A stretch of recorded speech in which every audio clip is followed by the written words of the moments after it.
Alors, on a un espace entre les paragraphes qui est excessif, vous le sentez. On va peut-être aller régler ça. En tout cas, il faut remarquer qu'il y a quelque chose qui a été mis en place dans ce document. Jamais on aura un décalage de lignes entre deux colonnes qui sont l'une en face de l'autre. Vous avez toujours, quel que soit ce que vous faites, les lignes qui sont dans le prolongement l'une de l'autre. Alors ça a l'air d'être stupide et d'être un détail, mais c'est ce genre d'accumulation de détails qui fait qu'un document finalement ressemble plus à un document professionnel qu'à un document Word. Vous allez d'ailleurs constater, on va aller modifier l'espace après paragraphe, vous allez constater que, en effet, quoi qu'on fasse, c'est réglé pour qu'il n'y ait pas de décalage de lignes. Alors, avec la flèche noire, vous cliquez à côté de tout, vous allez maintenant modifier corps du texte body. Corps du texte body. Et on a la case aperçue cochée, bien sûr, et vous avez dans retrait et espacement l'espace après paragraphe, ici. Donc, bien entendu, on ne fait pas des espaces entre paragraphes à la manière Baraki, Redneck, en mettant des paragraphes vides entre des paragraphes existants.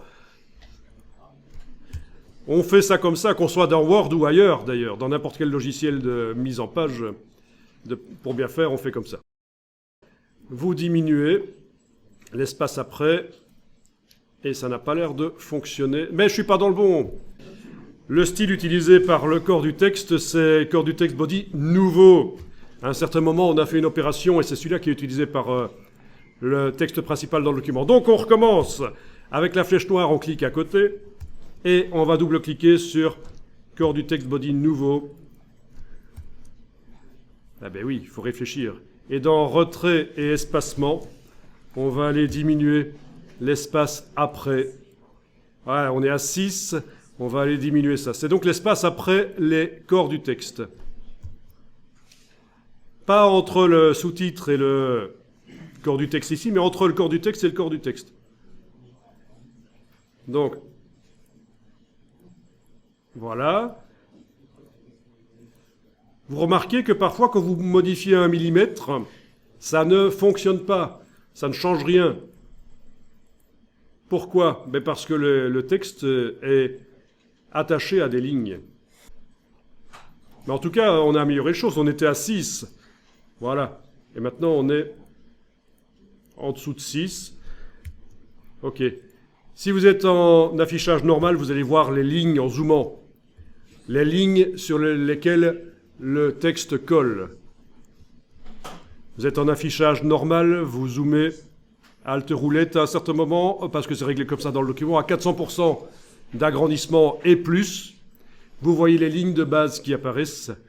Vous voyez que entre les paragraphes, on a une ligne vide. Vous pouvez réessayer en voyant les lignes maintenant.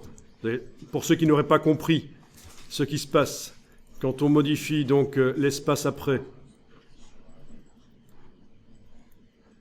À un certain moment, à force d'augmenter, je vais arriver à 6 et ça va...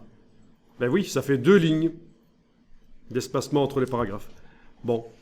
Donc, il ne faut pas s'étonner, ce n'est pas un bug de InDesign, c'est juste qu'on a demandé une fonction, les lignes doivent être parfaitement les unes en face des autres dans les colonnes qui sont l'une à côté de l'autre, et forcément, on ne sait pas régler l'espace après paragraphe comme on veut.